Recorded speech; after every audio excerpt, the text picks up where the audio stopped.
So today we're doing a review of DOM2 and component 1 and component 3 so that you guys understand exactly what these are about. So when we go to DOM2, remember DOM1 we did you guys learned how to do selections. So DOM2 is mainly understanding what the DOM is, document to object model, and understanding the structure of the DOM. So the DOM is the document is the top one. So before document, there's window, and you could even say window dot document dot whatever, you could say all that. And then the HTML is a presentation of the DOM. So and you can see like the header, the HTML head, body, and you can see the names. So these are called nodes. We did that, and then you do selection by using different types of DOM objects or DOM methods. So one of them is a get element by tag name, get element by ID, and then we also learned the query selector, which is a CSS selector. So this is the normal CSS selector. It actually targets only the CSS. So so that's how you select. So it works as a CSS. It doesn't only select the CSS, it works like the CSS. So the way we say, okay, if you want to select a div with a class of custom style, this is how you do it in CSS, and this is how you do it in query selector. And then there's a query selector all if you want to select multiple elements. So query selector all has there's HTML collection and node list. The difference between these two is if you select query selector all, you get a node list. If you select where is the other one?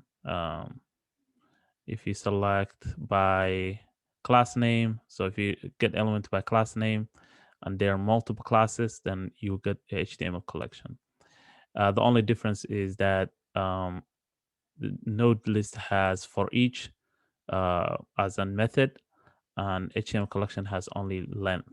So that's the difference. And then just manipulating the DOM, you could use things like text content to change something in an element. Something like if you want to change this something here, then you just say the element dot. So the element will be div dot text content equal to new something new. Set attribute, you could use that if you want to set images. You could also use just dot source. You don't have to use for images. You could just use dot source like that. Style, so this is if you want to style CSS and all that, so you could use that. You could grab the element that style that any other CSS method or property. So color, font size, all that stuff. Okay. Class list, you guys learned class lists, practiced a lot. Classes is a way to add CSS classes to an element. So you could say class dot add, classes dot add, classes dot remove, classes dot toggle. So those are some of the most used ones. There's also append child, or append prepend and append.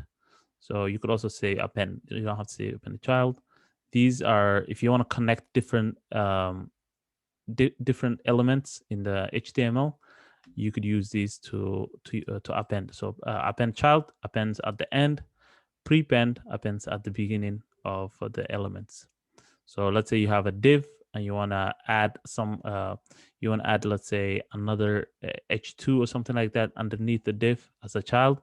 You say append child, and then you put the div here, the element, the variable of the div, and then inside here you put the variable of the h2, and you have to create those elements or select those elements. Create those elements. So if you do an append or prepend, you have to create those elements. If it's already created, then you just do selection. Okay, I think that's pretty much it. These are some of the steps of how to do things. You could go through. You could use these documents as a reference if you guys want. Let's go back. So DOM2. So DOM2, we learned how to do selection, how to work with the DOM, but now we need to change something from the DOM. So so the DOM has a method called add event listener. So add event listener, this is how it's written. Add event listener allows you to add different types of interactions, like click. So if you click the website or the page, something should change, and that's you use add event listener. So we learned that the different types of add event listeners or events. You could just call them events. You could just go to here. You could say JavaScript element events list. Let's see. So these are some of the most used ones. They say here on change on click. Just assume this is kind of like I think the old way of doing it. So just assume this is click, mouse over, mouse out, key down, and then things like that. So there are a lot of them. Let's see if there's some here. So some of them are there's a huge list on the internet that you could use. Mainly is clicking, scrolling, resizing the screen, dragging the mouse, right clicking, left clicking, and also hovering over and then going away. So those are some of the most used ones in the event listener. And if we do a quick example, let me just create a new pen. Okay. So if we, let's actually use what we learned of creating element. So we're just going to create a div here, a parent div. I'm going to give it a class of container. Okay. And here we're going to close it. So within here, we're just going to add an element there. So we're going to use exactly the same thing we learned. Let's just put here DOM2 review. Okay, let's put it that way. Let's save it and just keep it that way.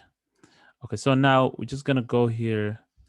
We're gonna target that. We're gonna add one more element there using JavaScript. So to do that, we're just gonna create a variable. We can say let's say we're adding something like let's say we're adding a button or something like that. So let's say button equal to, we're going to create this one. So we're going to say document.create element. So we're practicing what we learned. And here we're going to create a button. Okay. So now that button, we can connect it to this, the main thing that we just created. So let me just zoom in. We can connect it. So we're just going to say, we have to select it first. So we say let main div. So we're selecting this div. It's equal to document dot query selector, and then we're going to give it container. Make sure when you doing query selector, you have that dot. So a lot of people forget that, and then they have issues with it. So now if we want to connect those two, we're just going to say button. We're going to say main div. So we're connecting something to the main div. So keep that in mind. So the main div is this, and we're putting something inside it. So main div append child, and then we're just going to say button. So now we should see an empty button somewhere here, as you can see right there. So we can set the content for the button. So we could say button dot text content, and then we could say click me. So that will add a text to the button right there. Okay. So I forgot what we're talking about. Yeah, we're talking about the events. So now we have the button. We can add an event with it. So let's just clear this. Let's add event with this button. So we're going to say button dot add event listener. Make sure you correct the spelling. And we're going to add a click event. And here we're going to create a callback function. So callback function, it doesn't have to have any parameter, but the importance is you create it. Sometimes you will need an event if you're doing like stopping event bubbling and things like that. So here we're just gonna say we're just gonna make sure so that we're just gonna console log here first. Button clicked. Okay. Save it. Now if we click it, we see that so that's how you add an event. Let's say we want to add a mouse over. So let's say here mouse over, and here we're gonna say I see a mouse. Okay. So now if we hover over it, it should console log that. I see a mouse. I see a mouse. I see a mouse. I didn't even click it. Okay. So hopefully that makes sense. Let's say we want to change like maybe the maybe we want to change the background of the color of the background of this. So we're gonna say button dot we're gonna say style dot background color. Hopefully that changes. Sometimes it doesn't change. Let's change it to something like red. Okay. So, and if we hover over it, that is, as you can see, it changes. I didn't even touch it. We can create a class here. So let's create a class, and let's call this class something like let's call it BTN. Okay. And give it a background of, let's grab a nice CSS for button CSS. Okay, let's just go here. Something like these would be nice. Okay, try it out. So let's just grab this CSS. Okay, and just put it right here instead of us doing the whole thing. And now we could do different things. We could add the what do you call the CSS outside, and the button will be like that. So to add the CSS, we just say button dot class list dot add, and then we add that class, so BTN. And now if it refreshes, it should look better like that. And see, when we hover over it, it changed to red because we said that. Any questions so far of how this is? What am I doing? If you have any question, let me know. Can you go to the event and then create button that remove?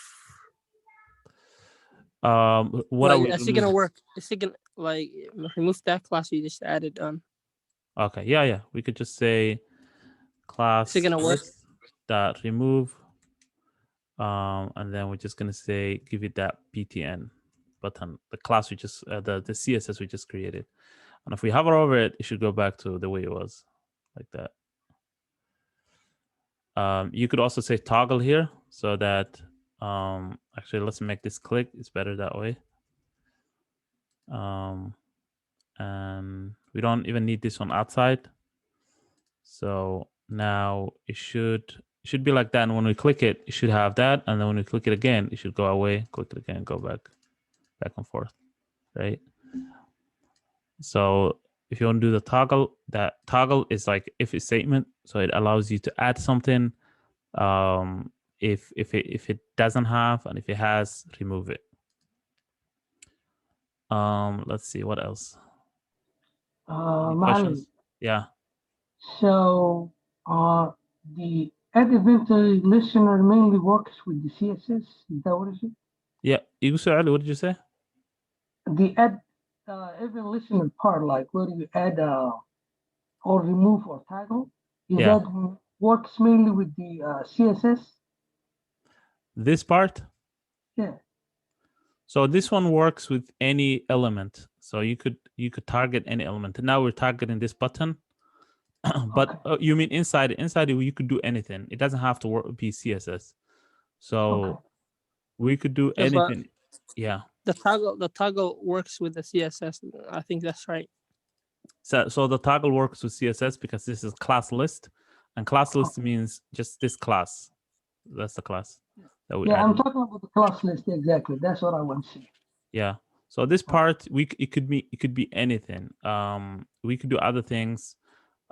We could do. I mean, usually the CSS is the easiest way, but what other things can we do other than CSS? Changing the CSS or doing so. We could actually just look for button add event listener and see what other people did as an example. So let's see here.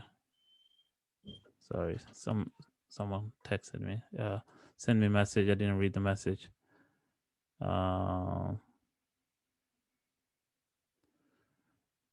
Okay. Yeah, sure. I will label the steps. Can you add H1 or P to the main div and then the other div? Okay. What do you mean, Mohammed? Can you add H1 to the I main? mean, like, for example, the example now, you just created one div, right? And you added a button. Yeah. So if you make more little bit layers, Yeah. it's like. So you want me to add something here? Yeah. Okay, like a paragraph. I can give you class of something like. And then another div underneath of it, just like. Okay, we could do that. Maybe. You mean like nesting it, right? Yeah. Yeah, that's what I think. Yeah, nested. Yeah. Okay, let's add another one here. Let's add another maybe. Let's add another H1, H2, and give it something like because H2 we could give something in this H2, or we could give it in the JavaScript. So we could give it title. We can leave it empty and then give something in here. So H2. Okay. So this H2 is nested in this paragraph, right? Usually you don't nest anything in H2 since it's just a title. But we can nest another paragraph here. Let's nest another paragraph. P. Let's give it a class of something like article. Okay. Do P. Okay. So now what we could do is we could give this a title and put the button inside this class, inside this paragraph. So it's very nested inside. We could do that. So now we created. Okay, so let me organize my code because it's kind of messy now. So this is where the components come in. Usually the reason why we have components is to organize the code, but now we could do without the components. So let's label here and say create element. So now we're creating this button element. And then here we're doing add content. So we add click me to the button. The next thing we're gonna do is we're gonna do appending. So to do appending first we have to select the element that we wanna append to. So let's actually move it here. Let's actually just create it right now. Let's get rid of that one. So the event, this one is add event. Okay. So we did the content. Let me just make this one bigger. We add the content. Now we need to append it. Okay. So to append it,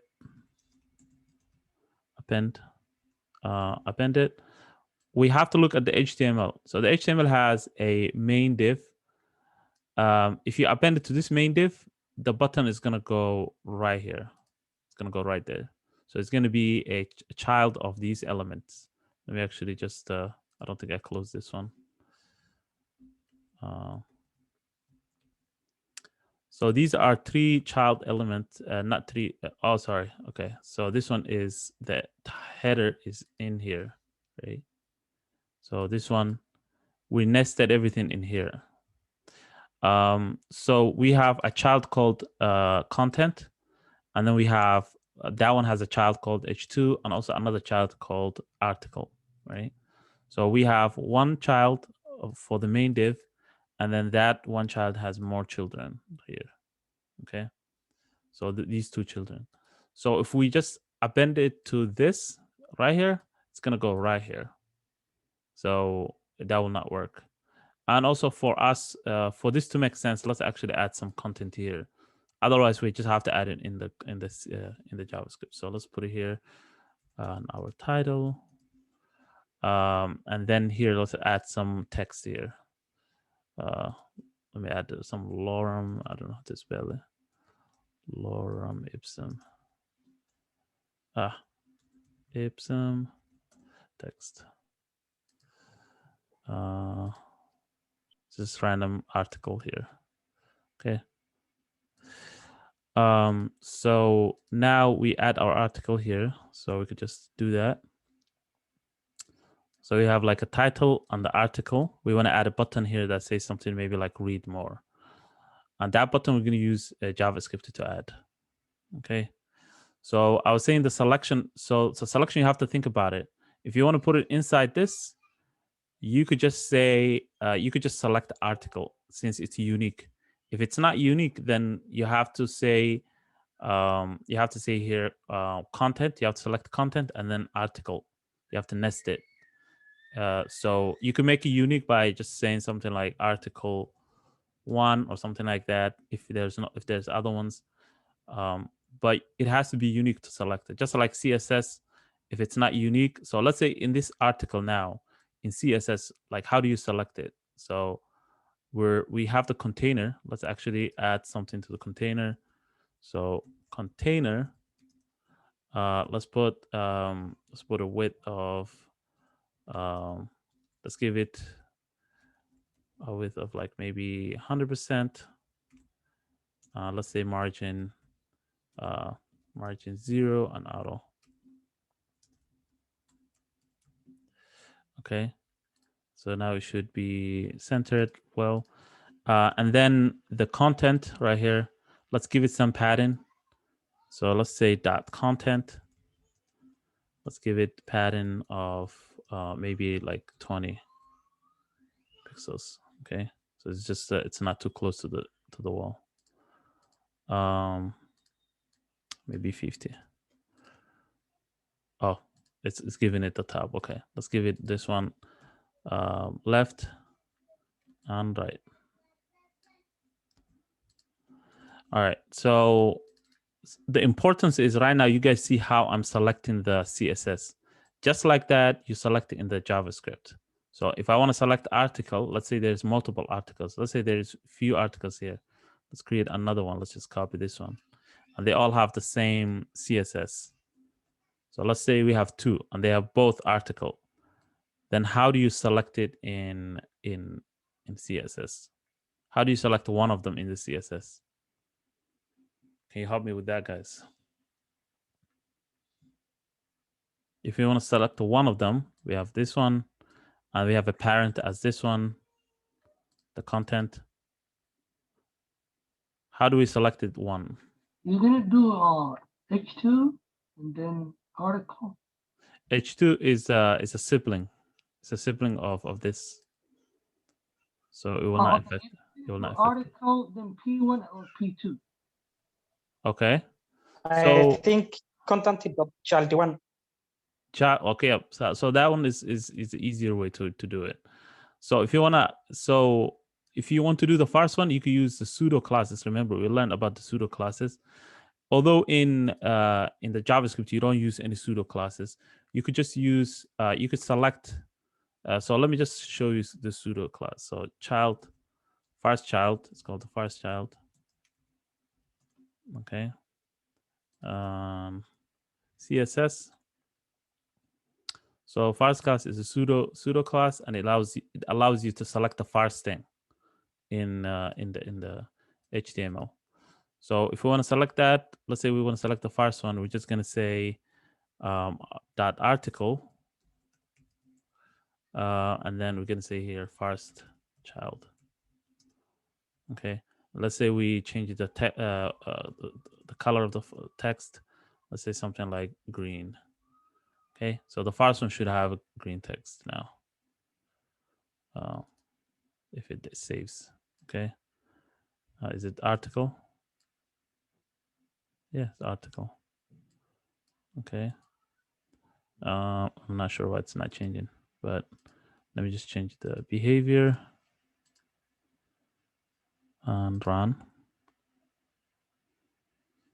Okay. So it's not selecting. Let me just double check. Article. Okay, so here's the thing. It's not. So what you could do is you could. We have to say here content. I think. Yeah, we have to say content because article has this itself, so it doesn't know what the first child of this text is. So we have to select content, and content has article 1 and article 2, and that should make it work. So save it, run. I'm not sure why it's not selecting. Let's see, content, first child. Okay, that's how you do it, right? First child. Okay, let's select something like background. Background color on it. I'm not sure. It could be something related to CodeBin, but it should select the first one. And but the importance is not. It's not this. The importance is you guys know the difference between a child and the parent. So this paragraph is a parent to all this, and that one has a parent itself, which is the container. So that's what's important. Okay, let's remove the second paragraph so we have more space. Okay. Run. So now let's go back to the JavaScript. You understand how to select something in CSS a simple way. Now, if we want to, let's say, if we want to add the button to underneath article, we have to make it a sibling of article, and that means we have to select the content.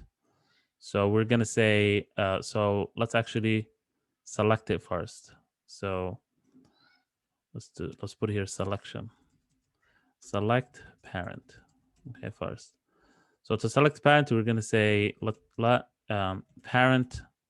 Let's say parent equal to document dot query selector, and then we're just going to give the CSS, which is content. Okay. If that's not unique, you have to find other way to make it unique. So now we did the selection. Now we could do the appending. So let's do the appending. Append. Okay. So the appending, the first step is selecting the parent. So appending, let's give it the steps. Step 1. Step 1,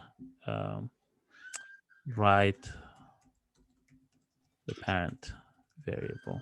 Okay. And that would be this, doing this. So we're going to say parent. So that's how we're going to do it. So parent dot, and then we're going to say append child. Okay.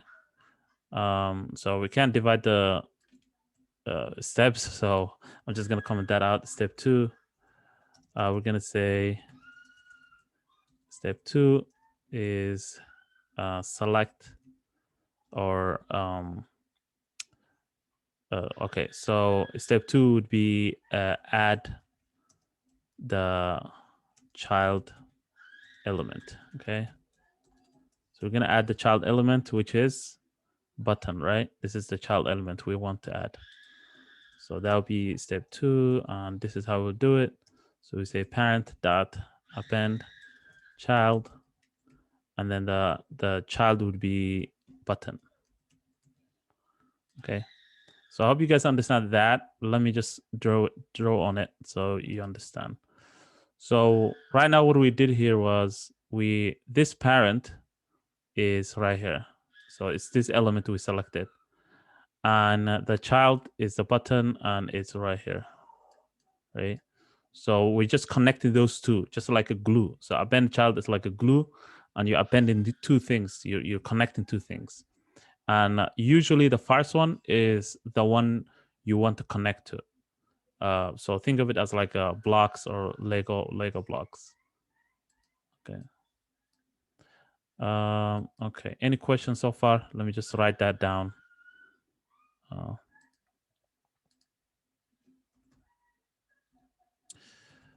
And then this will be result of append will be parent dot append child button. Okay. Make sure this is not in quotes, because this is actual variable. It's right here. You have to create that variable first before you append. So we can't do this. We can't add a class here, something like BTN or something like that. We can't do that. It will not work. It has to be a variable. This has to be a variable, and this has to be a variable. So that's one of the rules of append. Okay, so now it should show here. So save it, run. The button should show there. Actually, it showed at the beginning. Why did it show at the beginning? Who can tell me? It needs maybe a prepender or something. So let's look at the HTML. What did we do? We connected to this, right? Right. So, but it showed at first, the first one. And we connected to the container, I guess. Yep, we connected to the container. So if we go back, so we selected the button, and then we gave it content, and then we connected to the parent. So, but okay, let's see. So append child. If we say here prepend, let's say prepend. I think that's or 2 P's here. Just 1 P. Not sure. Prepend. It's the same thing. All right. So now the issue is coming from where we could just actually view the HTML. So if we view here, let's save it first. View. You could just look at the HTML and how it's connected. Let me zoom in. So right here, this is our HTML. So we have the container. The container has a content. Okay. I think where our issue is coming from is the way we connected things. Our issue is the HTML. So we have an issue with HTML. As you can see here, these are not siblings. So the paragraph and the button are not siblings. So we have to change that. So we said content, and then we put here article, and then we have let's see, container. So I wish I could change the let's see. Okay, so we have this paragraph. I don't know why it's showing here. It's showing two paragraphs that don't exist. So we have one here, which is the content. It has that. Okay. I think we appended the content. Okay. So that's that. And then we have article here. We have this. So they're siblings. We also have an empty paragraph here. So I think something is wrong with our code and the way we're appending it. So let's just double check. So this is appending to this, but it's not going at the, it's thinking that that's the only thing that exists. Okay, let's try that again. I think it's our code. All right, so we created a button, and then we're adding it to the content. And let's put this one away first. Run. Okay. And the reason why it's giving us the first child is because that's the first child of this. So instead of actually doing that, because we can't, so here's the thing, we cannot nest paragraph within a paragraph. I think that's where the issue is coming from. It could be code bin issue. So let's make that a div instead of paragraph. Okay. So now we can just save it and run, and it should be at the bottom. And it selected everything. So let's go back here. Let's get rid of that. Run. So we should have the button at the bottom. Okay.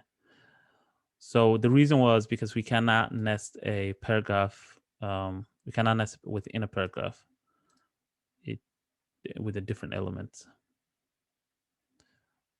All right. Let's just nest these in. Any questions so far of this? How we connect it together? Okay. So, and also the event listener still works exactly the same. So it should change the CSS button. Let's run. It should become a better button like that. So many things we could do. Another thing we could do is we could actually change this text. We could change something about this text. So we could say, let's see. So we said content, and the first paragraph has article. So we could say, here dot article, and we could just say background color. Let's say something like orange. Okay. So now what we could do is we could toggle that in here. So instead of us targeting the button, we could target, and also we have to create that actually. You have to select that. So let's create it. Let's select that. So we say let article equal to document dot query selector. I'm just showing you guys like you could do different things instead of just changing the button or hovering over it or things like that. You could do different things. Article. Okay. We could just say here, give it article toggle dot article. Okay. So now if we run it, the button is going to go back to the way it was. But now you see this one has a like this orange background. We could toggle it. Well, it's not working. Toggle. Oh, it should have a normal one for us to start with. So let's just give a background of white here. And let's just put it here. Let's add another one here. So we will say, so let's say article change, something like that. So this is the one we're gonna toggle. Let's go back here. Save, run. So this should be normal to start with, okay? And then if we click this, it should toggle. I don't know why it's not doing that. Failed to execute toggle down. Okay. Token provider article, container, character. Okay, I think it shouldn't. Oh, okay. We shouldn't have that. All right, it's right. Computer is always right. You think you're doing something wrong, but the computer is always right. It's giving us another issue.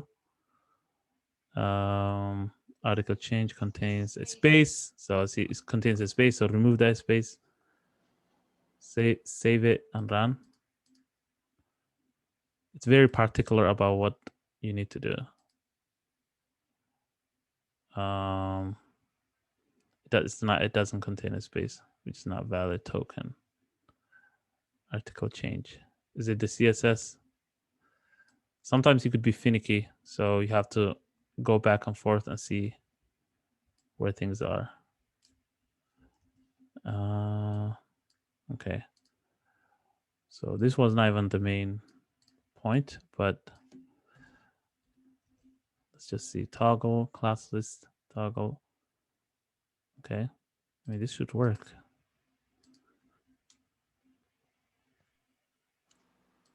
Yeah, so as you can see, it changes the background. And if you click it again, it goes away. Click back and forth. So you could do many things. You could target something else instead of targeting the actual button and things like that. So any questions so far?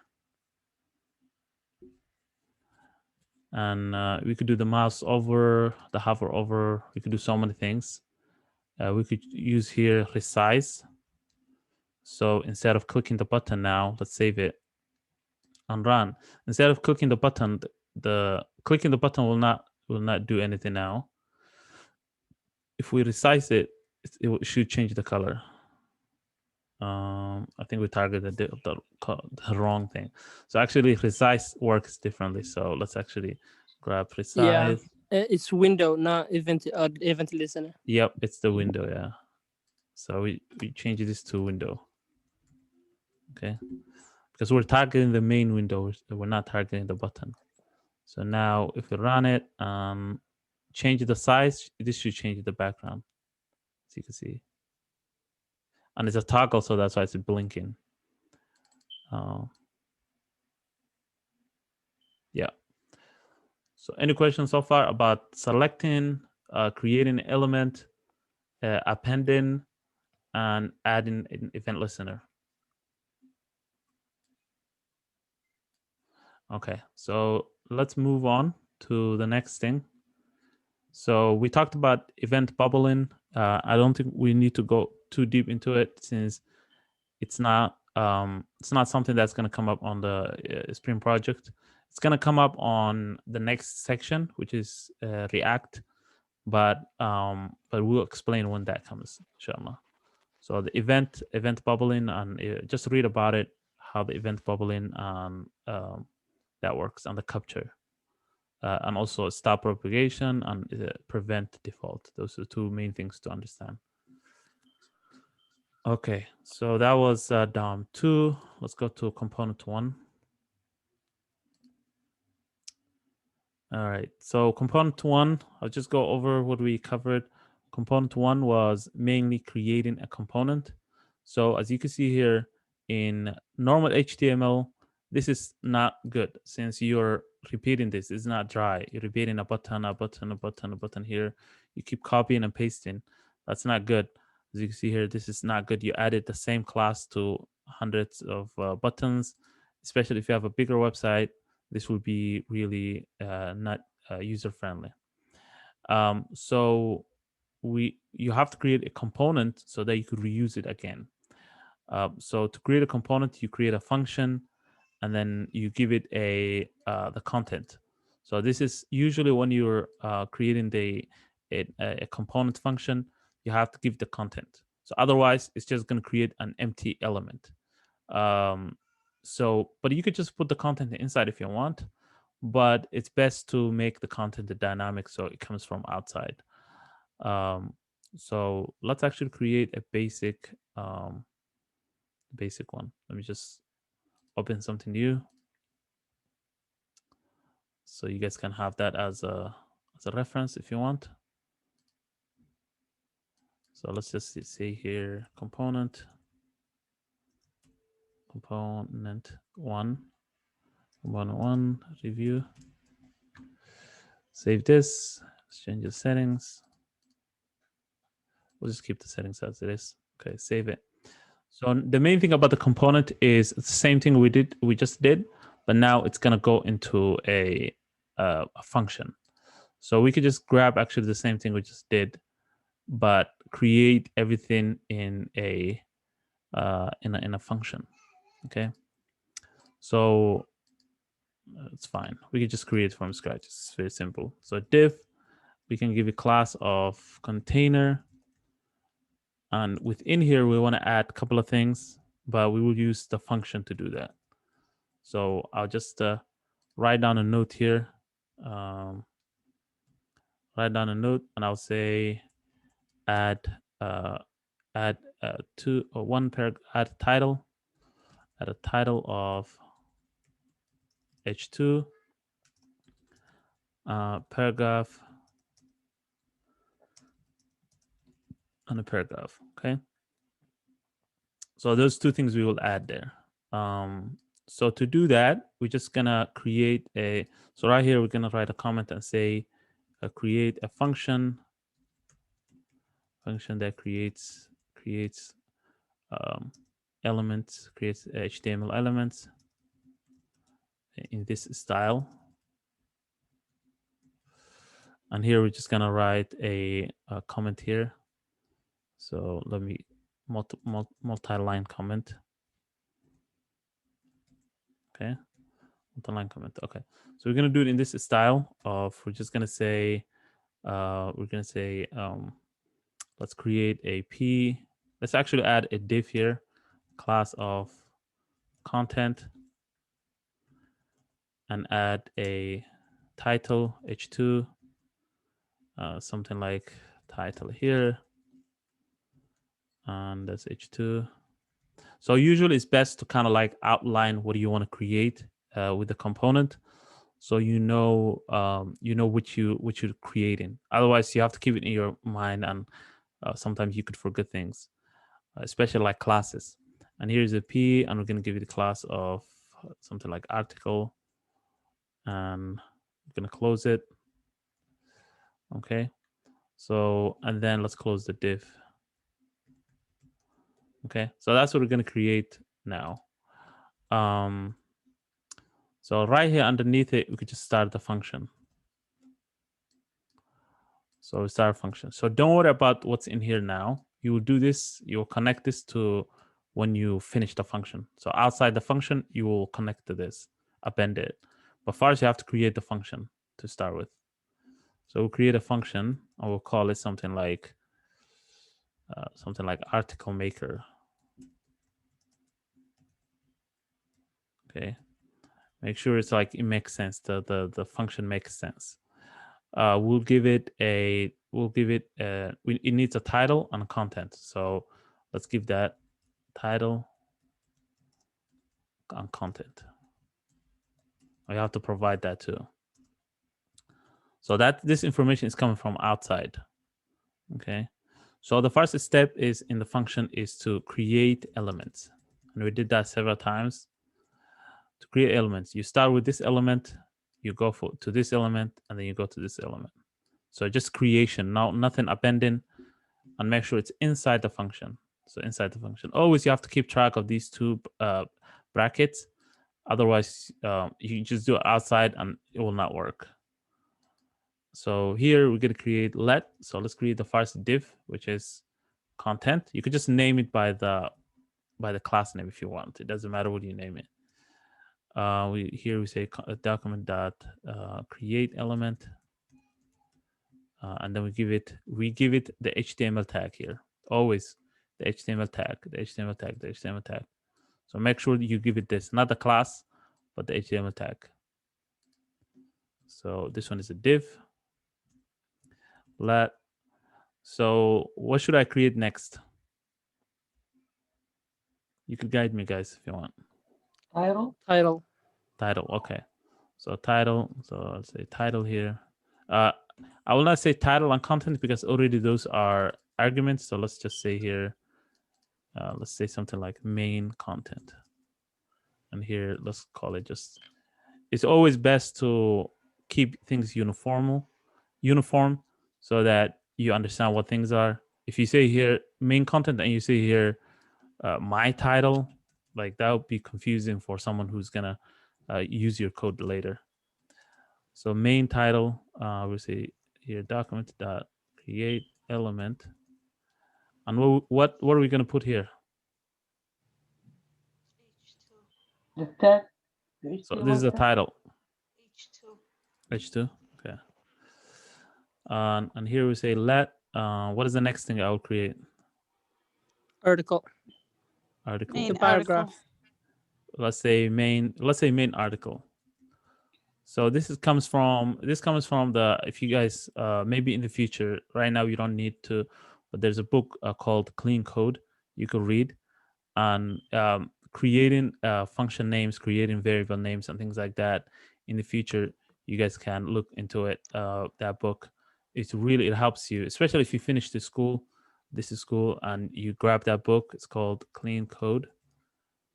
It's one of the best books to read when it comes to writing a clean professional code.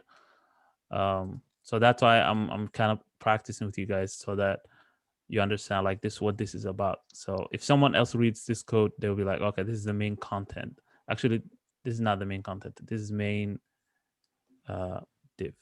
So main div, and this is the main title, and this is the main article. Okay, you could just name whatever you want, but if you write one thing, just keep it similar. Yeah, main article, main content, not article, I guess. You can say content, you can say article. The reason, I mean, we could say main content. It's not a big deal. I know. Yeah, for the. Yeah. This one just, it Not says to- here article. That's why I'm choosing it. So that if someone comes here and looks at my code and looks at the example HTML, and they're like, okay, what is the main content? Okay, I don't see any content here. Do they mean this?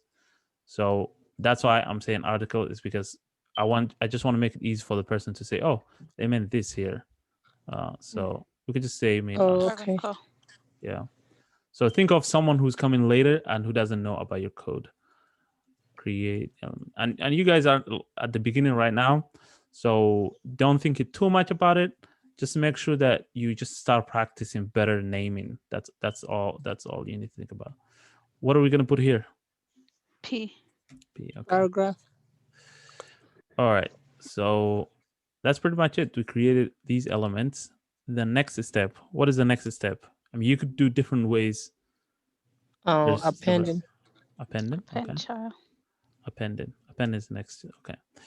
So what should we start with to append? The main thing, the content, and then you're gonna append it to main div. Main div. Okay, that's this one. So append it Cool. to Append Child. What are we appending it to? To the Huh? function To what? article maker. No, you're connecting those to each other, right? So you're Yeah, gonna I'm have to connecting connect this that to the. to this and then to this. So we have two Oh, children okay. here. Okay. Main title and then main article. Main title You here. just can Okay. yeah. And here we're gonna create another one. We're gonna say main div, append child. What are we appending in here? The content. Okay. Paragraph, I mean. So Paragraph. the main article. So always make sure you already have the variables created for you. So you just use the variables here. So you already have these variables created. So just use them. Any more appending we need to do? Can you repeat that again? Why are we appending to the main div? So the main div is here, right? This is our Okay. main div. The main div has two children, right? Mhm. So we're taking these two children and connecting it to the main div. So this is what we're doing. We're creating an anchor for this, and then we create another anchor for this, connecting it to the main div. Okay. And that's what we're doing in here when we're doing the appending. In the appending, that's what we're doing. Let me get rid of this drawing. So the appending, we're saying grab the main div, which is the content, which is right here, and then connect it to create a connection between the H2 and the parent. And then the second line Yeah, was mean so- create a connection between the paragraph, which is P, and the div. So when we're saying append child, we are taking the child main article and appending it to its parent, which is the main div. Yes, that's what we're doing. So we're doing Okay. appending like that. It's the other way around. So appending it like that. So we're Yeah, connecting that one. nesting. It's like kind of appending is the nesting in Appending HTML is, nesting. yeah, appending is like a nesting. So we're creating a Okay. nesting connection between these two. So always when I say append, the first step should be, okay, what is the parent? So this is what my thinking usually is. Steps I take to append is the first thing is I say which one, where is the parent? Where's the parent element? Where's the parent element? And the parent element has to be in here, in this list, okay? Usually it's the first one. Usually it's the first one, okay? The next thing I do is I say, okay, second is, what element should I append first, okay? So to do that, you look at the HTML, okay, which is this. So you look at this HTML. Okay, you say, okay, I found the first element, or the parent, and this is the parent. What is the first element that comes right after the parent, which is this? And then you say, okay, did I create an element for this one? Yes, I did. It's right here. So now let's append these two together, starting with the parent. Okay, so you start with the parent, you say append child, and then you connect it to the main title right here. So that's my kind of understanding of how the steps I took usually to append. So keep that in mind. So appending, we finished appending.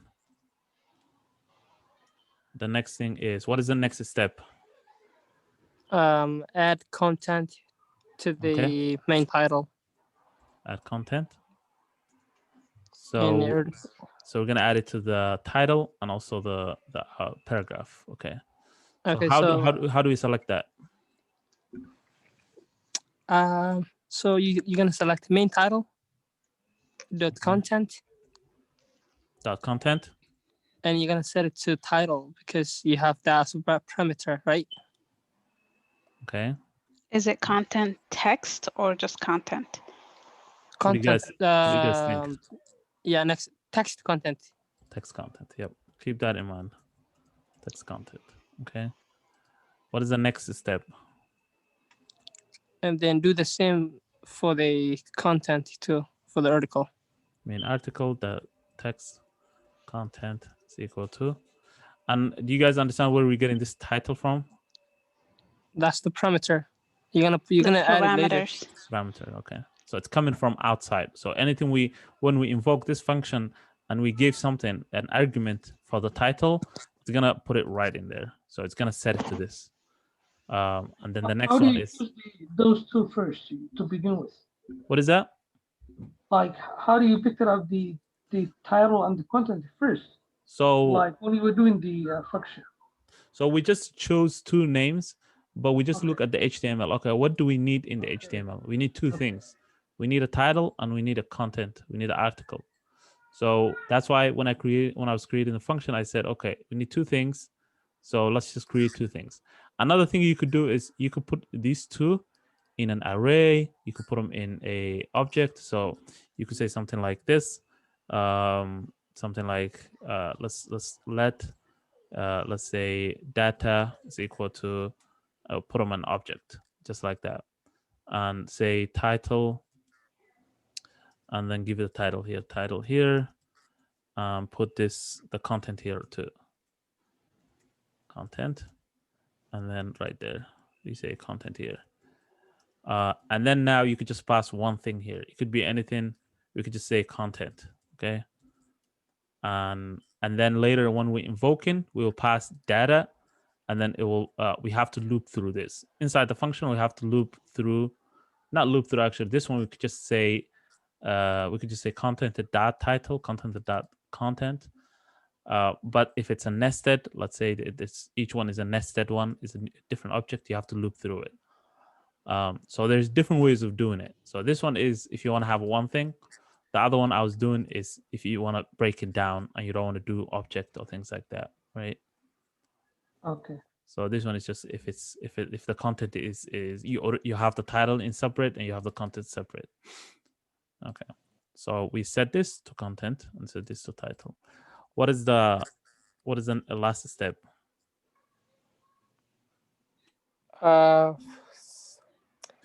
If we have a CSS classes, that's it. Yeah, maybe add CSS class.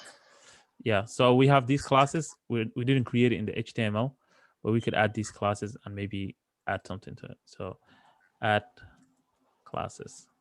Okay. So help me with the add classes. How do we do it? By looking at this HTML. Okay, you have class of content, and you're gonna add that to the main div. Main div. Okay, so first step is the main div because it has a class. Main div. We say dot. What is the next? Class list. Class list with the capital L, and then Okay. dot add, Okay. and then you're gonna pass the class I'm gonna pass the class. Con- Okay. content. Content. Okay. Mhm. So should I pass it like this? No With the quotation. quotation. Yeah. Quotation. Yep.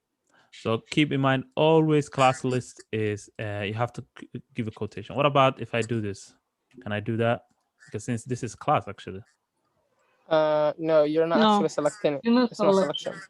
Okay. So in class list, the way class list works is that you select it as, let's say, get element by ID or something like that.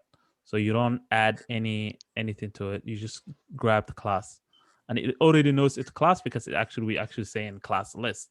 So it doesn't expect here an ID. It's not expecting an ID. So don't add ID there. Okay. So what is the next class we're adding? The P class. P class. Okay. So the P, what is the variable for the P? Is Main article. Yep, main article. And a lot of times if you have an issue with like actually writing it down, make sure you just copy it just like that. Just right click copy, paste it here. That way so you don't get any errors. Class list dot add. And what do we add here? Article. Article. Okay, good. So now these two will not do anything because we don't have any CSS that's set up for us, but it's just good practice. So we set up the whole thing. What is the last step to do in a function? Return the whole thing, the main div. Yep, return the main div. Return. So what are we returning? So returning main div. Why are we returning main div? Yeah, because everything is connected to the main div. So everything's connected to the main div. That means this is the main div. And if we return this, it means it's going to return everything inside it, right? So that's something to keep in mind. So we're returning the main div right here. Okay. So now our function is done. If we want to add event listeners and things like that, we could do that. But in general, the function is done. So how do we? Yeah, go ahead. Invoke it. Invoke. So right here, the next step is to invoke the function with arguments. Okay. So the function name, just copy the function name. Make sure you just copy it exactly the way it is. We go here, we paste it, and we have to console log it because it doesn't show anything here. We have to do first appending. So what do we need in here? Can we console log it just like this?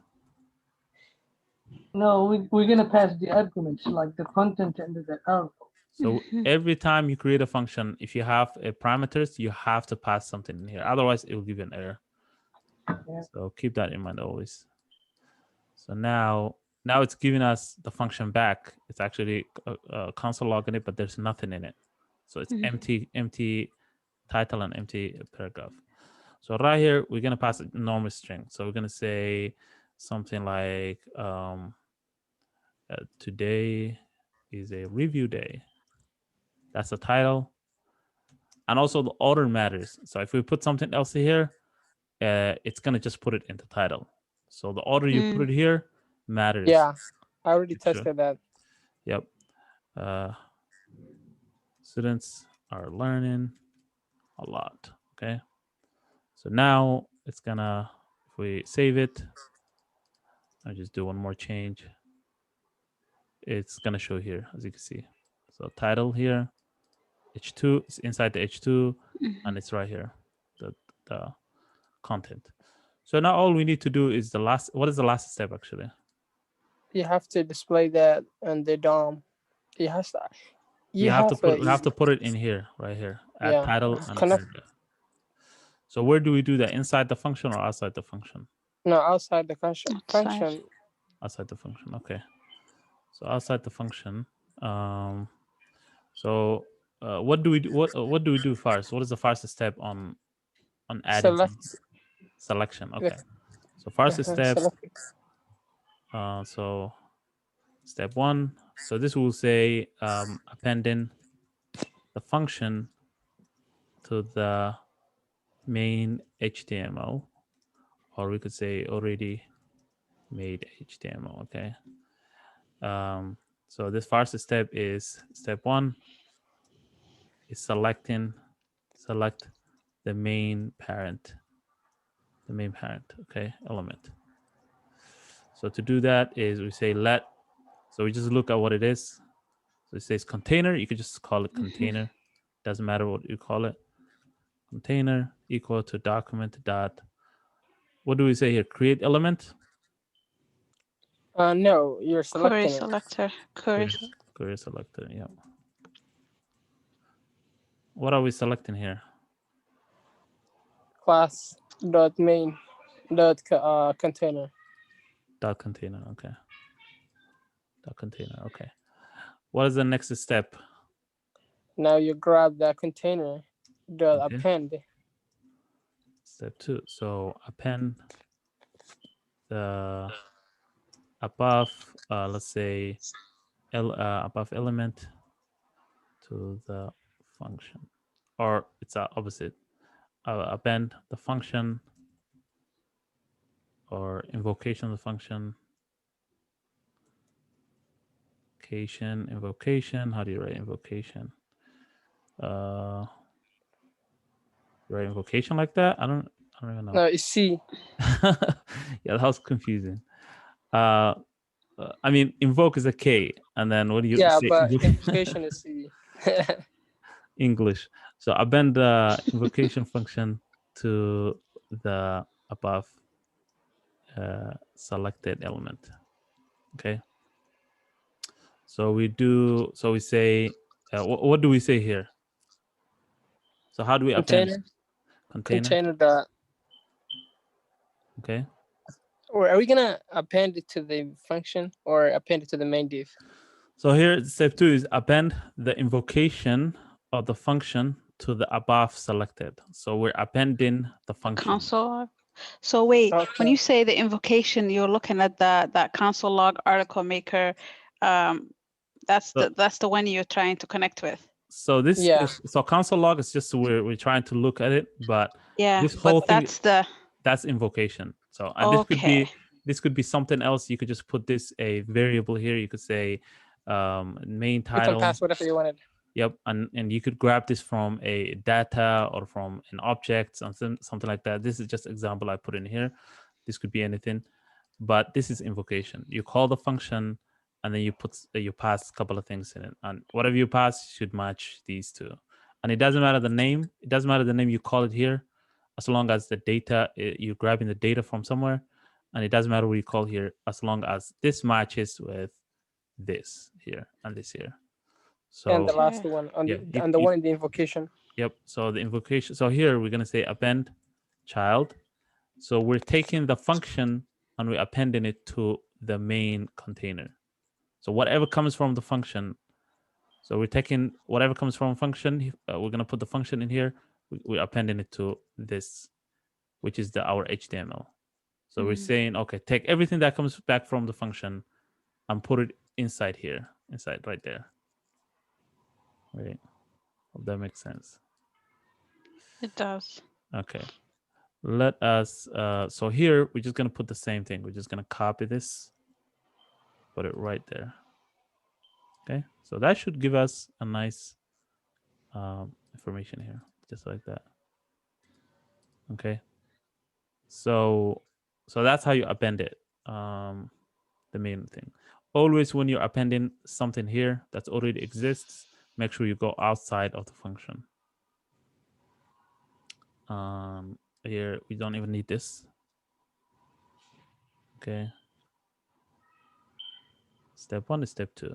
Just push this down. Any questions so far? No, thank you. This is really very clear. Okay. All right, so we did all the appending. We created a function. That's component to one. Basically, just creating basically this whole thing and then appending it, making sure this function works. Make sure you divide it into different sections, the content, all that. You don't have to mark it, but it's good practice to add comment so that you know which part is which. It's good to make sure just double check how many classes you have in your HTML. I mean, on the next one, when we're doing React and all that, you don't have to deal with all this classes. I mean, the class, you have to add the classes, but you're not going to deal with the classes, all that stuff. So things will get easier on the next section, but also they're going to get harder in a different way. So, but this is good to understand. If you guys get the hang of like DOM and how to create components, when you look for a job in interviews, you will love, you will understand like the importance of this. Any questions before we move on to DOM component 2? Can you share this note with us? Yes, Later yes. on, maybe, or no? You want me to share this code bin? Yes, please. All right, right there. Thank Let's you. see. I see a message. Are we gonna learn how to create a dashboard management for our website? Are we gonna learn how to create a dashboard management for our website? So dashboard management, I don't know what that means, but if you mean like a whole website or a whole application, eventually No, that's the goal. I mean like the backend management. Oh, No, okay. it's not. Yeah, content management. That's what I mean. Not a. Okay, so backend. Okay, so backend. When it comes to backend, you guys, that's where you're going. So all this you're learning, we're actually the first time you guys are touching backend is the DOM 2. So remember we did the API. So everything we did to this point was front end, was static. I give you guys a so when we're doing DOM 1, so if we go to DOM 1 lecture notes, you see that we used this static component, this static content, which I created out of nowhere. So, but from now on, component 2, this is coming from the backend. So it's something we're trying to get an API, and also in the Spring project, I created a backend for you guys to grab something. Oh, okay. So it's not like a random API out of nowhere. You guys gonna grab a one we created, and we put it in the backend. So DOM 2 is you're touching the backend. You're touching basically the functionality of APIs. So any questions about DOM 1 and what we just did, or this review? Okay, all right. I shared that so you guys can practice it and try to do something. And we'll practice. I'll give you practice, and you can take it as a homework. So on DOM 2, let me just close this. DOM 2, component 2, we learned about asynchronous JavaScript. I explained what asynchronous JavaScript is. Just in a nutshell, asynchronous JavaScript is when JavaScript runs something and there is a delay, and then it says, okay, I can't get this right now, so I'm just going to move on to the next task. That's literally what, in a simple terms, that's what asynchronous is. The word asynchronous means something that happens, doesn't happen at the same time. It happens different times. So in general, like I'll give you guys a video to watch that is one of the most amazing videos when it comes to asynchronous JavaScript and callbacks and things like that. It's called, let's just go to YouTube, and you can watch this in your when you're eating lunch or something, so you don't have to watch right away. It's called asynchronous JavaScript. It's the video people refer to all the time when they're talking about this guy. So this is the video they refer to, and as you can see, I watched it many times. It has 1.7 million views, so you understand how important this video is. It explains all the concept of it explains the call stack and event loop, and it explains asynchronous JavaScript. Just watch it as a just informational. You might not understand all the information in here, but it's always good to kind of like inform yourself. And you might not understand right away in your brain, but it's just going to come back later and come back again and come back again. Eventually, you just get it. But right now, you might not get it right away. So just that video, whenever you're free and maybe eating lunch or something like that, just watch it. So asynchronous JavaScript, it's not something you guys supposed to understand right away, right? So it's not like I'm not expecting you to understand asynchronous JavaScript right away. It takes years for people to actually understand the whole idea of asynchronous JavaScript. So let me just give a quick example of asynchronous JavaScript in a drawing, because last time I did like just talking. My drawing is terrible, so just keep in mind. I'm not claiming I can draw well. So we're just gonna draw some lines, so nothing fancy. Okay. So let's say I talked about the barbershop example, right? I can give you another example. Let's say something like you have a child, let's say, and you drop off your child at a daycare. I think some of you guys have a children, but let's give another example. Actually, you have a car, right? Everybody has a car, right? So your car, you took it to the repair shop. Okay, so this is the repair shop. Okay, repair shop. I'm just gonna say RS repair shop, and you came to the repair shop. They have their stuff. Okay, and you brought your car. Okay, you brought your car here. I'm terrible at drawing and I'm using a mouse, so excuse me. Excuse my, drawing. So you brought your car, okay, and you said, okay, I need my car be fixed, okay? It's kind of smoking or something. Something's wrong with it. So you said, I need my car fixed. But they told you, okay, it's gonna take a while. So they told you, okay, sorry, we can't do that. It's gonna take a while. It's gonna take time. Okay, to fix. So when they said that, okay, now you have other things to do. Okay, you have like family, you have like errands to run, you have in your life you have a lot of things, right? So you cannot just wait for like hours for the car. So you said, okay, I'll come back for it. Okay, and they said, well, when you come back, we'll fix it. So you just left your car, maybe took a Uber or something like that, and then you went to like you went to grab something from like the store, from groceries or something like that. Okay, groceries here. Okay, so you went to grab groceries, just grabbing groceries here, and while your car is being fixed, and then you receive a call, and you receive a call here, and they tell you, hey, we fixed your car, come back. So this took about maybe like 40 minutes or something like that. 40 minutes for them to call you, and you're doing your shopping. And then you said, okay, but first I have to drop off my groceries at home. Okay, so you went to home and you drop off your groceries at home, and then after that you came back and you picked up your car. Okay, so this whole story is how asynchronous JavaScript works. This is, let's assume this is a function. Okay, a function here.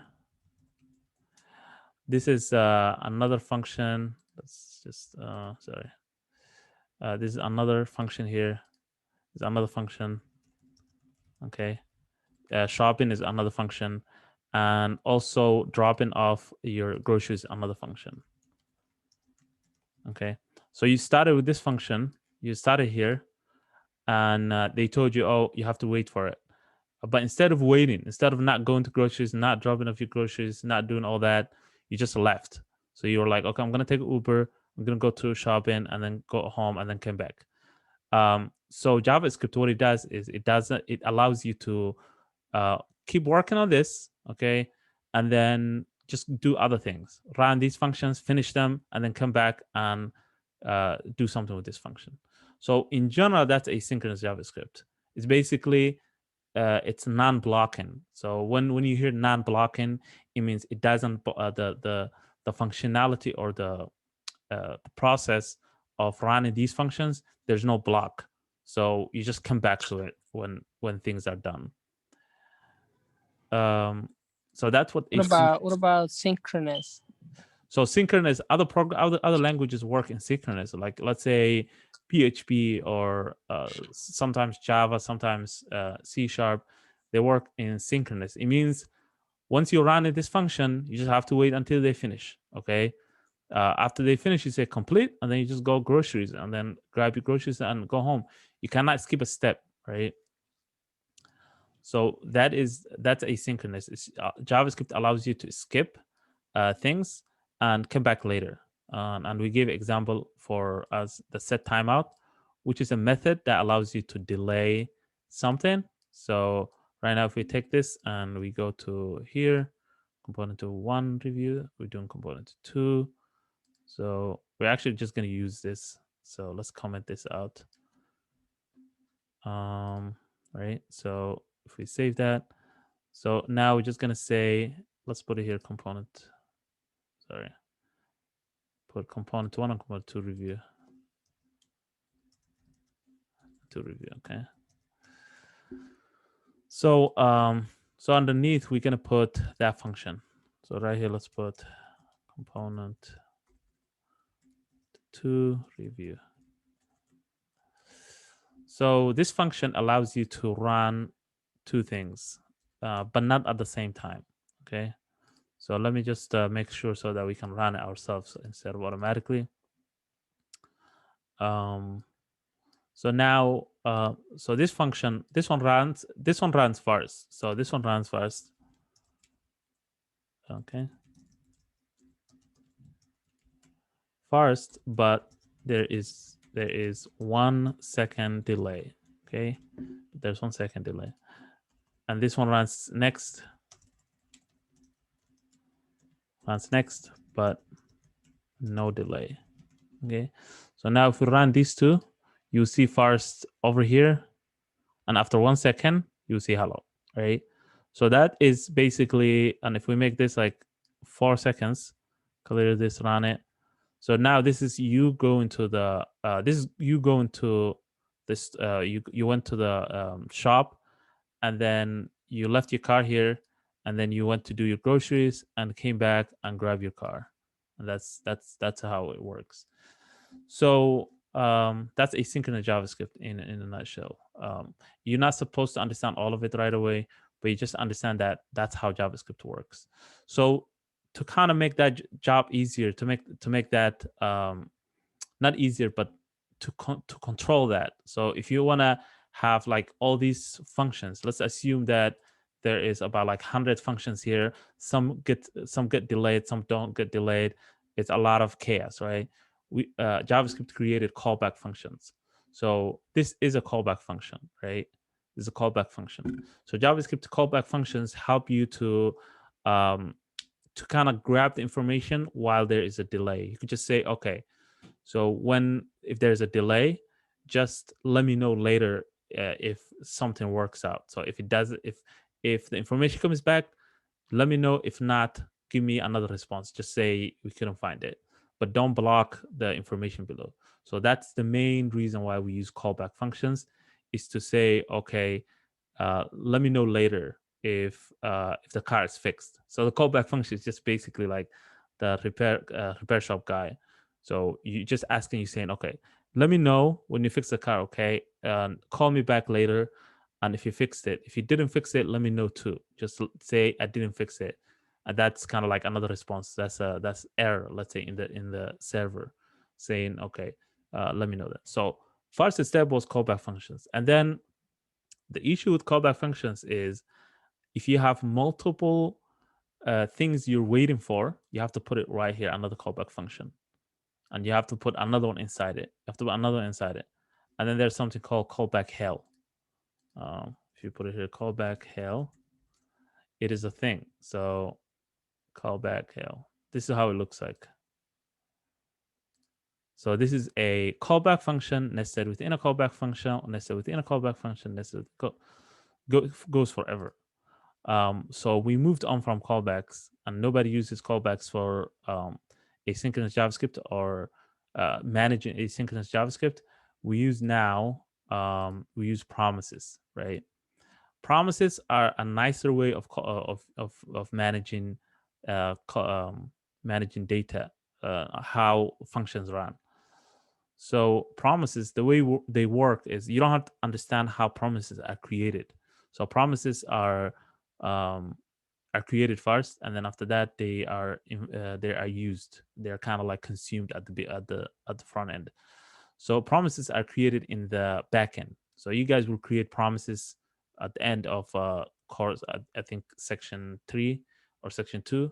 No, section 3. At the end of section 3 or middle section 3, you guys going to be creating promises. But now we're only consuming it. We're just getting it. So to get the promise, and what I mean by that is, remember we used API, and we used the dot then and then dot catch. So you're basically saying, okay, the dot then, right? So let's actually create a quick dot then right here. So let's say promises or consuming promises. Okay. So we said we had a database here. We said something like Axios, and then we said dot get, and then we put here URL for API URL right here. Okay. And then we said, okay, so now we called the API. We said, hey, API, do you have information? And we said, okay, so if the information comes back as intended, if it's correct information, we say that then manage to do something with it. So in here, we're going to put another callback function. So we're just going to say function. We're going to say response. So that's what this API returned. So we're going to say response, and we're just going to do something with that response. So we could just open that function and say here, do something with the response. Okay. But if the response comes back wrong, so let's say, think of it this as like the repair shop. So the repair shop said, hey, this is the repair shop. The API call is the repair shop. You said, hey, is there is the car ready? And then he told you, yeah, it's ready. Then you go and grab your car. That's basically what the then is. Grab your car. Okay. Then you grab your car. So we're consuming promise. So we say that then do something with the correct response. But if something is wrong, so here you say dot catch. Here is basically you put another callback function here. And then you say this callback function, you can name it whatever. You can say error or something. And then you say here, this is basically manage the error, okay? Or you could just say here, come back for your car, or pick up your car later, okay? Another time. It's not fixed yet, okay? So this is kind of like how it works. So we're consuming. This is it. This is all you need to understand about promises now. Later on, you will be building the whole thing. And then after that, you'll be implementing this too. Yeah, so catch is like exception. So if you came from other languages, there's exception, there's a try and catch. If you ever heard try and catch, people use that too. So there's try and catch. Try and catch is the same way of using. So it's in other languages like Java. It's basically saying try. It means do something. If something is wrong in here, catch it. So that's what we're basically saying. So the then and catch, they're connected to promises. So they respond to promise. Any questions so far about promises? Hopefully that makes it a little more clear. It's funny because I actually created a kind of like a story about it, like a sketch about promises. It's in my YouTube, but it might actually confuse you too. I don't know. I thought about it sometimes. I'm like, it might confuse people more. But the main thing is promises are always hard. It's not something you will understand right away. So keep that in mind. Asynchronous, promises, callbacks, these are hard concepts. Just like we learned, you guys had a hard time with, what was it? What part did you have a hard time with? Callbacks Callbacks, yeah. and scopes and things. Yep, guys had a closure and callbacks and a scope. You guys have a hard time with that. That one was one of the hardest ones you guys went through. Just like that, promises are exactly the same. Promises are actually a result of callbacks, so that's why they're kind of like hard to wrap around your head. This. So hoisting too. Okay, so hoisting is a little bit different. Hoisting is mostly just if you wanna if you invoke something and then it's you invoke it above where you declared it. So that's what invoking is. But this is it. This is kind of like the blueprint for it. Now you put the API here, the API URL, and we understand a little bit what API is. It's not just, you don't put any URL there. You put a specific type of URL. And then and that's called API. And we can actually try the API that you guys gonna use for the Sprint project. So let's just try that one. We're just gonna grab the information and see it. We're not gonna do any work with it. Let me grab that. Where do I grab? Let's grab from GitHub.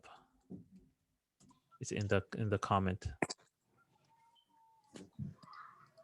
So we're just gonna see the data that's coming from the from that API. So what is it? Sprint project apply JavaScript. Yeah. So we're just gonna go to components and then cards, and here is where you guys gonna work at. So this is the API we're gonna use. So we're gonna put that right there. Okay. So it's articles. So we're just gonna grab some articles from there, and now response. So we're gonna manage the response here. So we're gonna say console log response. So the first thing to do is to do the console log to understand, to see what the data is actually you're trying to get. And here, let's console log an error. So here we say console log, sorry, your car is not ready. Okay, it's just that's for fun. And right under behind it, put the error, this error. Right, it will give you actual error that's happening. All right, so now if we run it, clear this, we should have like information from okay, let's say it's a reference Axios. Oh yeah, we don't have Axios, right? So you have to bring in Axios. So to bring in Axios, we have to go to the Axios website. So Axios API, it's right here. The first one is fine. It's not its website. This is the npm you guys will learn inshallah in the future. So we're just gonna grab the CDN, which is just a link for everything that Axios does.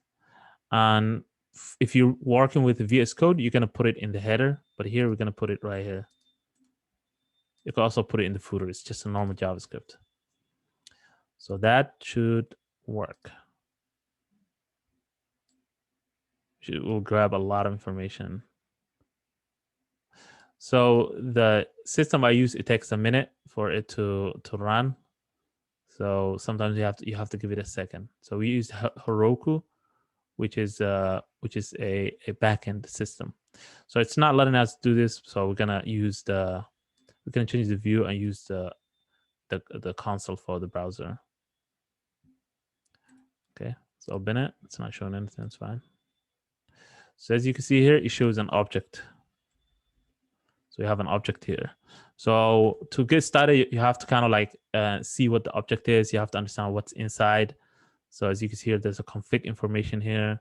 There is some data headers, requests, all this. And your concern is basically just this data. So what is this data about? Okay, there's articles here. Let me open that. Or within the articles, there's a bunch of different topics. So there's Bootstrap, JavaScript, jQuery, all that. So each one has its own articles. So this is really nested as possible. This is very deep. Okay. So as you can see here, each article has title, header, author, author photo, and author name. So you can see. So this is the article, and it has the image too. So this is kind of like how you kind of look at the data. You just explore it and see the different names here. So these are something that you will use, especially when you're trying to grab this information. So that's something to keep in mind. But the main thing is now we just used Axios to grab. There's another one called Fetch. It's exactly the same thing. You could just, we could try using that one too. Fetch API, JavaScript. I think it's JavaScript. Using Fetch. This is what you do. You just say fetch and then give it the name, and then you just use the same thing, .then. So instead of Axios, you could just say fetch, and I think it's built in, so you don't have to do anything. You could just say here fetch, and I think we'll do the same thing. If we inspect here, console fetch.get is not okay, so we have to say fetch actually first, and then we have to say .then. We don't need get. Okay, so fetch. So basically fetch, we're saying like fetch the information for us, or that API.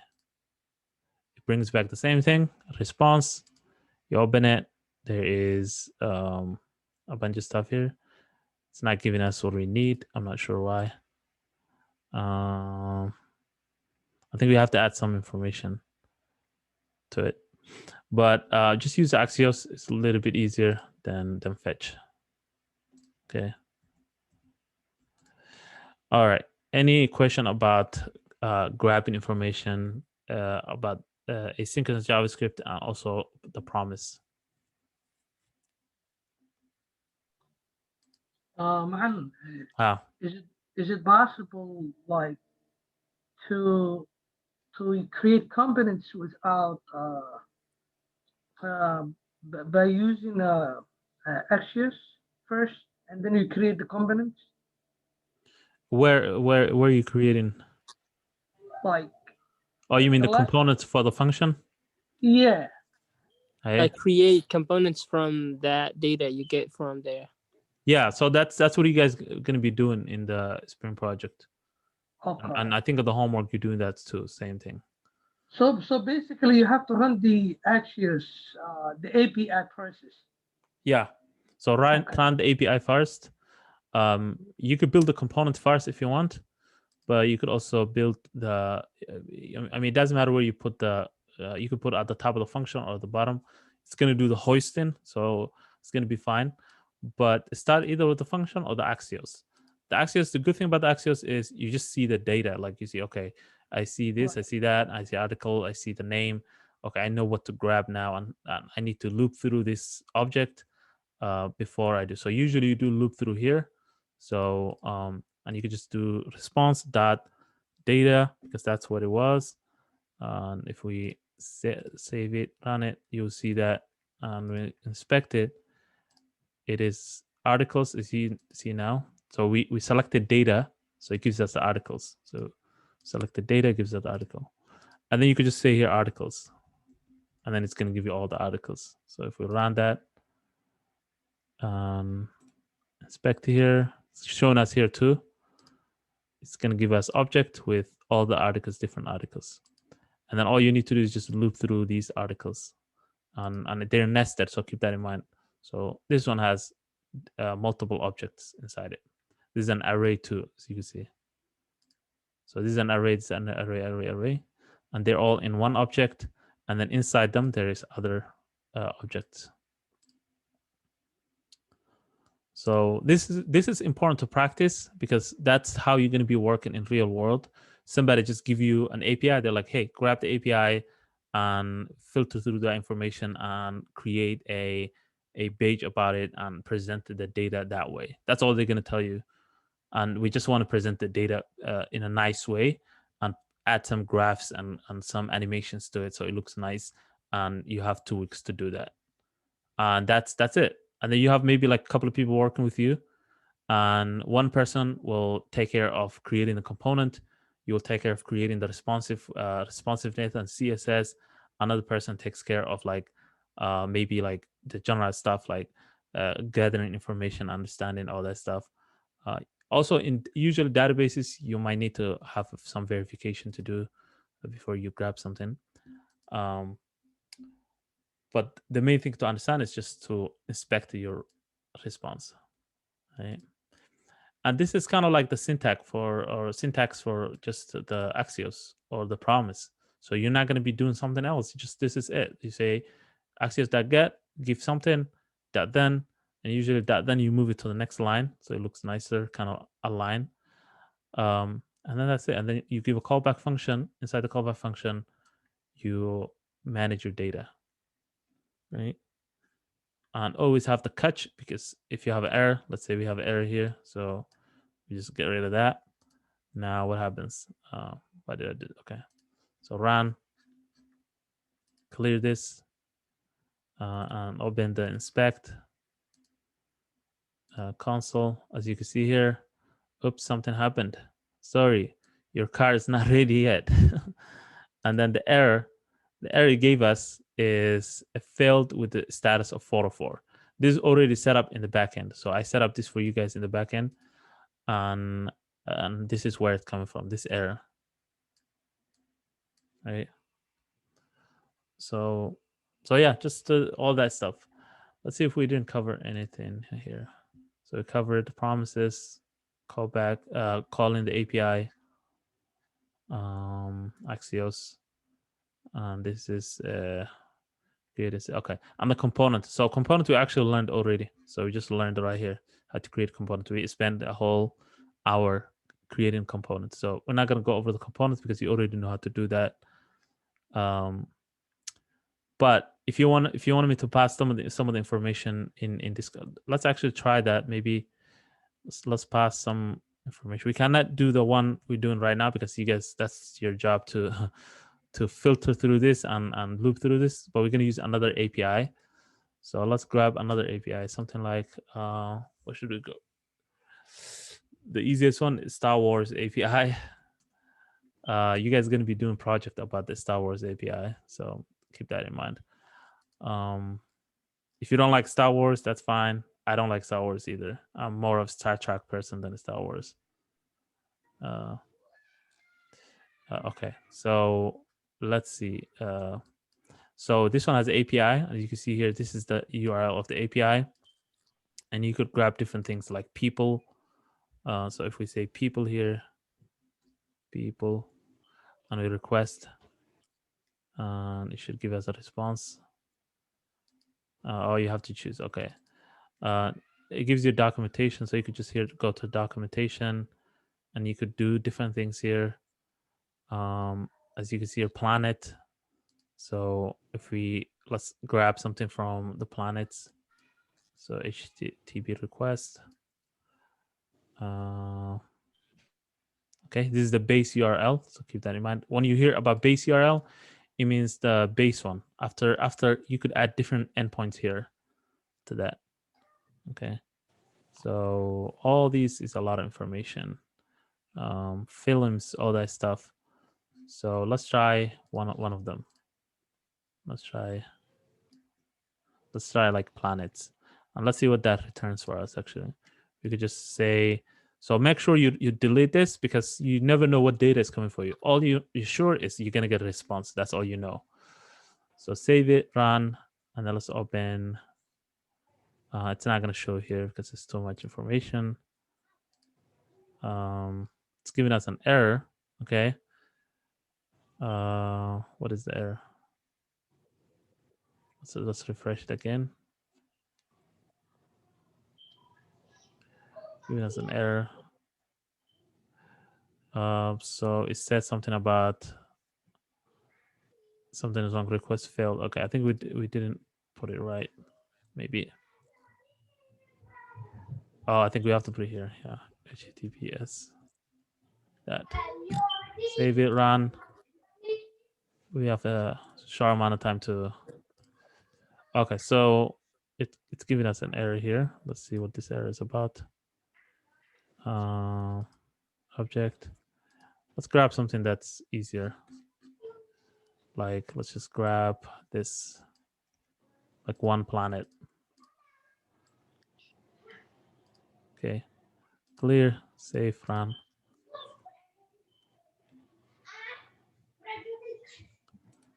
Okay, that should work. See, we got an object back. And now we're doing the same thing we were doing when we were doing the one I created. So now we're just inspecting this data. So always look for like data. Forget about this config, all this header data. Okay, I have climate, all this. I have films. So if I want to grab the films of this person, I can grab it. Name, that's the name apparently. Residence, all that stuff. If you go to films here, you get all the films, the URL for all those films. Okay, so this is kind of like the things you will be doing. So let's actually change our component a little bit, and we need to grab the name and maybe like I don't even know what we're grabbing. Let's grab the name and climate. Maybe let's grab like, yeah, let's grab the name and the climate or something like that. It doesn't matter what it is because you guys are going to be grabbing different data. Splash has an API. I want to create a gallery. So if you want to know, if something has an API, you just Google it. So you said Unsplash. Does Unsplash has an API? You say Unsplash API. So you just Google that right there. It has APIs. You just look for documentation and you look for what you need. So creating a request. Okay. So example, image use, dynamic image resize. Yep, they have API. There's one called /photos, example image use. Okay. So yeah, so you could just grab setup application, search, get random photo, list of new photos. If you want to get list of new photos, that's how you get it.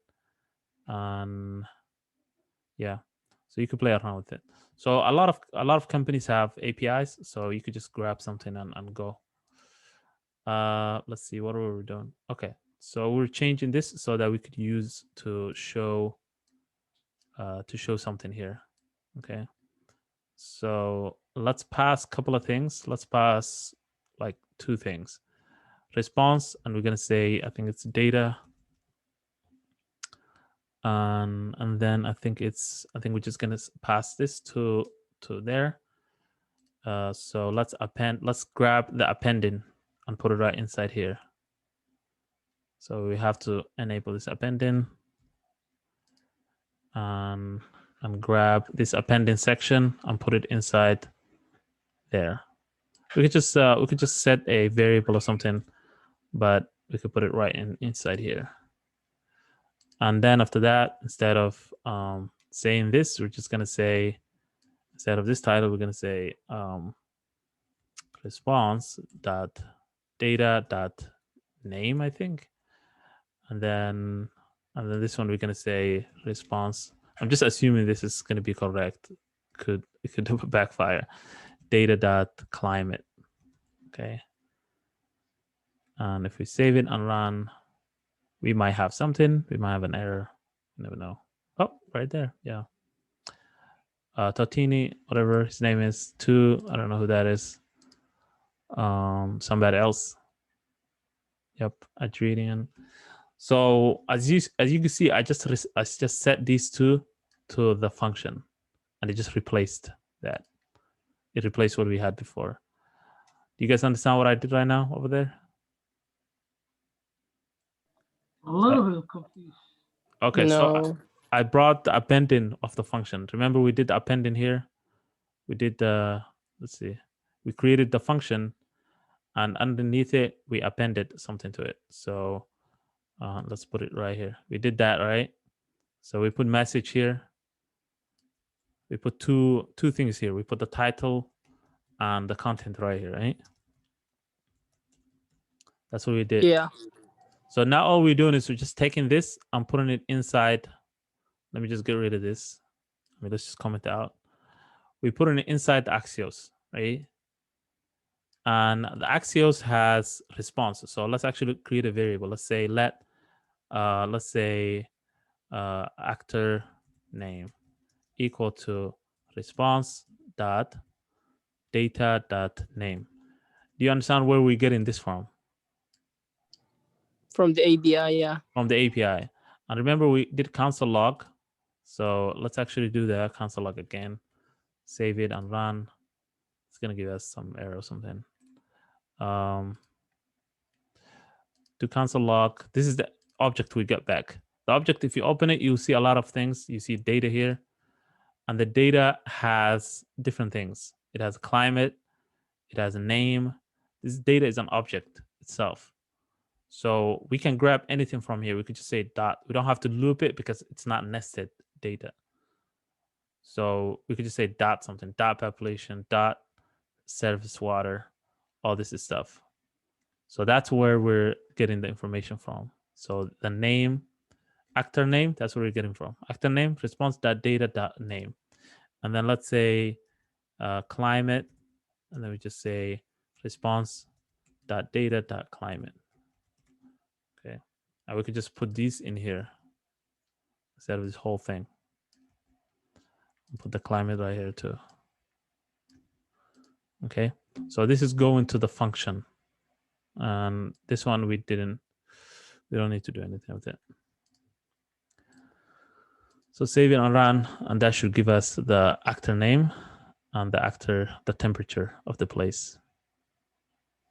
So each API is different. So keep that in mind. Each API is different. So you have to look at the data and kind of inspect it.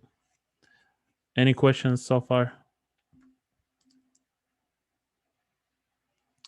Of how we did this and everything else? Okay. All right. I think you guys understand how to call API now, how to grab information from it, console log it.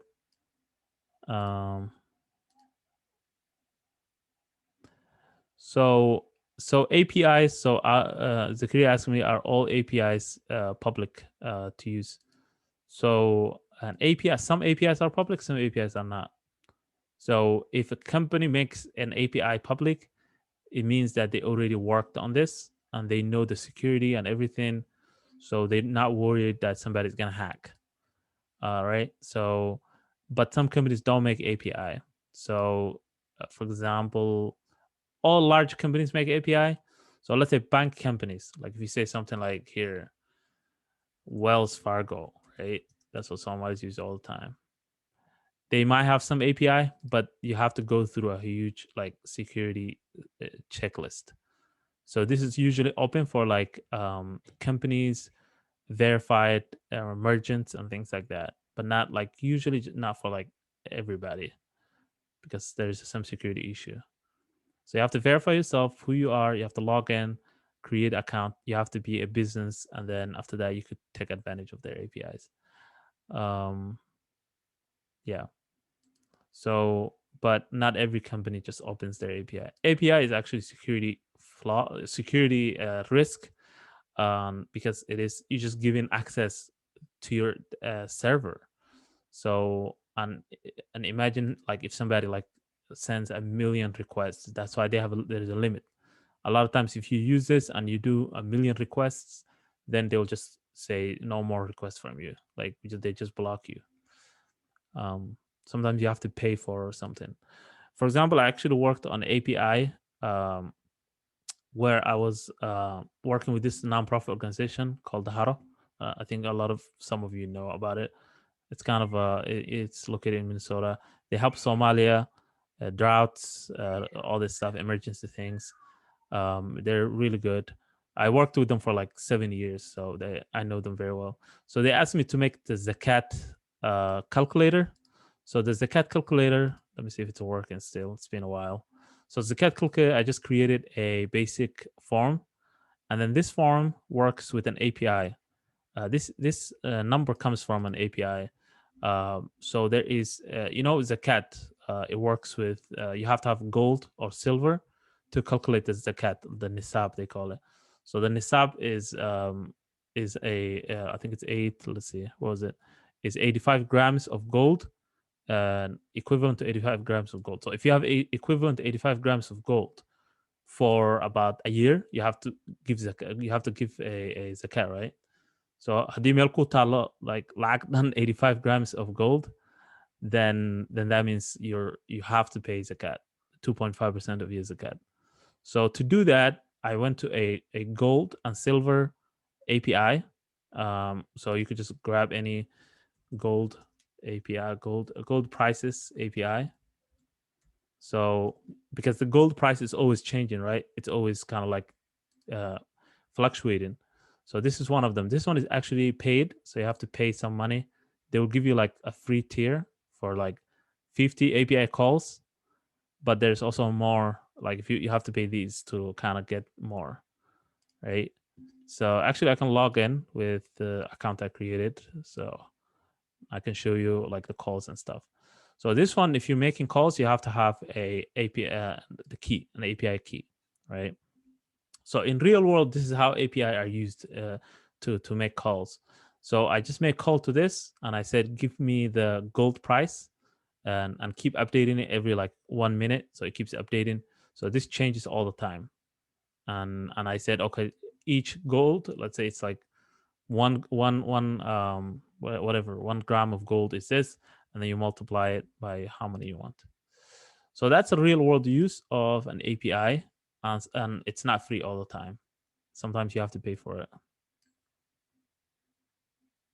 Okay. Any questions before we close out? I think I covered most of the stuff.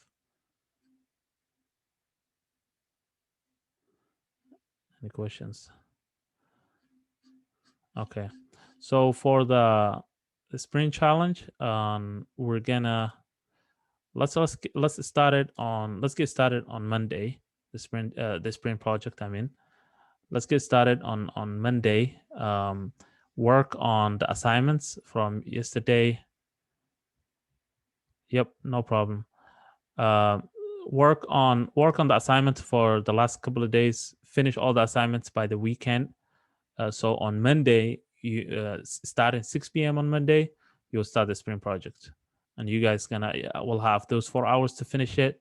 On Tuesday, we will do the 101, and then on Wednesday, we're gonna start the build week. Okay. So that's kind of like the structure. So keep that in mind. All right. Any questions before I close out? So we're gonna start on Wednesday. We're gonna start the build week. So you have tomorrow and most of Monday to work on it. All the assignments, to send all the assignments. Make sure you send each one of them. If you're missing anything, make sure you send that. I will grade all that stuff. And if you want to move to the next section, you have to submit all the assignments. I mean, it will be hard for you to like go back, because the next section is also as robust and as, I would say, intense as this one that you guys went through, even maybe more. So yeah, so I'll see you guys on this afternoon. I'll try to come in this afternoon. If not, I'll send you a message to send all the information, and then we'll see each other on Monday. Okay. Thank you. Take it. No problem. Take care. Assalamu alaikum.